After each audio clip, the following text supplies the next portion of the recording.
ये इकोसिस्टम 70 साल तक फला फूला है।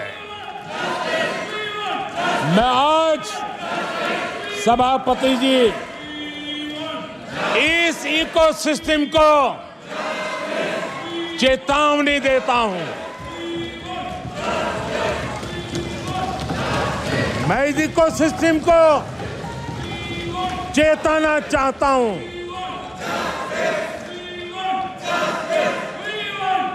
इकोसिस्टम की जो हरकतें हैं, जिस तरह इकोसिस्टम ने ठान लिया है कि देश की विकास यात्रा को रोक देंगे, देश की प्रगति को डिरेल कर देंगे, मैं आज इकोसिस्टम को बता देना चाहता हूं, उसकी हर साजिश का जवाब अब उसी की भाषा में मिलेगा।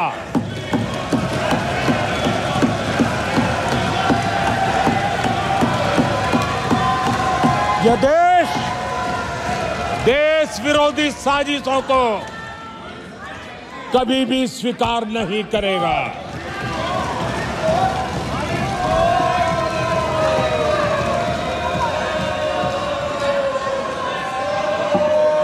आदरणीय सभापति जी, ये ऐसा कालखंड है जब दुनिया भारत की प्रगति को बहुत गंभीरता से ले रही है, हर बारीकी को नोटिस कर रही है। आदरणीय सभापति जी, अब चुनाव हो चुके हैं। 140 करोड़ देशवासियों ने 5 साल के लिए अपना निर्णय जनादेश दे दिया है। आवश्यक है कि विकसित भारत के निर्माण के लिए इस संकल्प को सिद्धि में बदलने के लिए इस सदन के सभी माननीय सदस्यों का योगदान होना चाहिए। मैं उन सबको निमंत्रित करता हूं कि विकसित भारत के संकल्प को पूर्ण करने के लिए आप भी जिम्मेवारी के साथ आगे आइए। देश हित के विषय पर हम साथ चले, मिलकर के चलें और देशवासियों की आशा आकांक्षाओं को पूरा करने में हम कोई कमी न रहने दें। आदरणीय सभापति जी, पॉजिटिव राजनीति भारत के इस कालखंड में बहुत आवश्यक है और मैं हमारे साथी पक्षों को भी कहना चाहूंगा, इंडी गठबंधन के पक्ष के लोगों को कहना चाहूंगा कि आप आइए मैदान में, गुड गवर्नेंस पर स्पर्धा करें। जहां जहां आपकी सरकारें हैं वो एनडीए की सरकारों के साथ गुड गवर्नेंस पर स्पर्धा करें, डिलीवरी में स्पर्धा करें, लोगों की आकांक्षा पूरी करने पर स्पर्धा करें। देश का भला होगा, आपका भी भला होगा। आदरणीय सभापति जी, आप अच्छे कामों के लिए एनडीए के साथ स्पर्धा करें। आप रिफॉर्म्स के मामले में हिम्मत करें। जहां जहां आपकी सरकारें हैं वो रिफॉर्म से कदम बढ़ाएं और वो विदेशी निवेश को आकर्षित करें। अपने अपने राज्यों में विदेशी निवेश ज्यादा आए, इसके लिए प्रयास करें। उनको ये अवसर है, उनके पास राज्यों में कुछ सरकारें हैं और इसके लिए वो भाजपा की सरकारों से स्पर्धा करें, एनडीए की सरकारों से स्पर्धा करें, सकारात्मक स्पर्धा करें। जिन लोगों को जहां सेवा करने का मौका मिला है वहां पे वे रोजगार के लिए स्पर्धा करें। कौन सरकार ज्यादा रोजगार देती है, उस स्पर्धा के लिए मैदान में आए, एक तंदुरुस्त स्पर्धा हो। साथी आदरणीय सभापति जी, हमारे यहाँ भी कहा है कि गहना कर्मणो गति ही, गहना कर्मणो गति है, यानी कर्म की गति गहन है। इसलिए आक्षेप, झूठ, फरेब,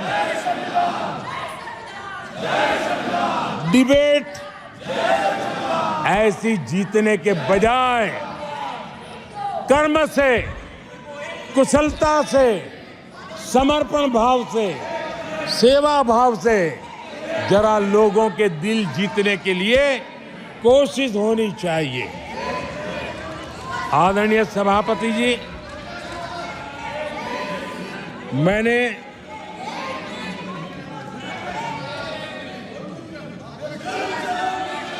आदरणीय सभापति जी, इस समय चर्चा के बीच अभी मुझे एक दुखद खबर भी दी गई है। यूपी के हाथरस में जो भगदड़ हुई, उसमें अनेकों लोगों की दुखद मृत्यु होने की जानकारी आ रही है। जिन लोगों की इस हादसे में जान गई है, मैं उनके प्रति अपनी संवेदना व्यक्त करता हूं।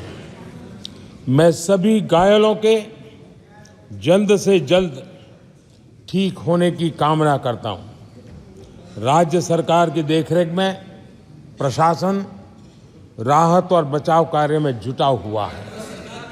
केंद्र सरकार के वरिष्ठ उत्तर प्रदेश सरकार के लगातार संपर्क में है। मैं इस सदन के माध्यम से सभी को यह भरोसा देता हूं कि पीड़ितों की हर तरह से मदद की जाएगी। आदरणीय सभापति जी, आज एक लंबी चर्चा, और आपने देखा है,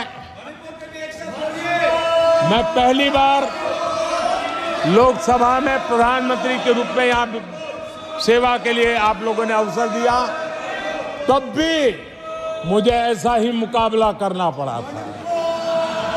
2019 में भी मुझे ऐसा ही मुकाबला करना पड़ा। मुझे राज्यसभा में भी ऐसा ही मुकाबला करना पड़ा, और इसलिए अब तो ये भी बड़ा मजबूत हो गया है। मेरा हौसला भी मजबूत है, मेरी आवाज भी मजबूत है, और मेरे संकल्प भी मजबूत है। आदरणीय सभापति जी, ये कितनी ही संख्या का दावा क्यों न करते हो, 2014 में जब हम आए राज्यसभा में, हमारी ताकत बहुत कम थी और चेयर का भी जरा झुकाव दूसरी तरफ था, लेकिन सीना तान करके देश की सेवा करने के संकल्प हम डिगे नहीं। मैं देशवासियों को कहना चाहता हूं, आपने जो फैसला सुनाया है, आपने हमें सेवा करने का जो आदेश दिया है, ऐसी किसी रुकावटों से न मोदी डरने वाला है, न ये सरकार डरने वाली है। जिन संकल्पों को लेकर के हम खड़े हैं, उन संकल्पों को पूरा करके रहेंगे। आदरणीय सभापति जी, जो नए सांसद चुन के आए हैं, उनको मैं विशेष रूप से शुभकामनाएं देता हूं। आदरणीय सभापति जी, मैं मानता हूं कि बहुत कुछ सीखेंगे, समझेंगे और देश की लोगों की नजरों से गिरते हुए बचने का प्रयास भी करेंगे। इसलिए मैं उनको भी परमात्मा कुछ सद्बुद्धि दे, मैं बालक बुद्धि को भी सद्बुद्धि दे, इस अपेक्षा के साथ आदरणीय राष्ट्रपति महोदया का जो उद्बोधन है, उसके प्रति हृदय से आभार व्यक्त करता हूं। और आपको भी अध्यक्ष जी, आपने मुझे समय दिया, विस्तार से मुझे बात बताने का मौका दिया, और किसी का कोलाहल सत्य की आवाज को दबा नहीं सकता। सत्य ऐसे प्रयासों के भी दबता नहीं है और झूठ को कोई जड़ें नहीं होती है।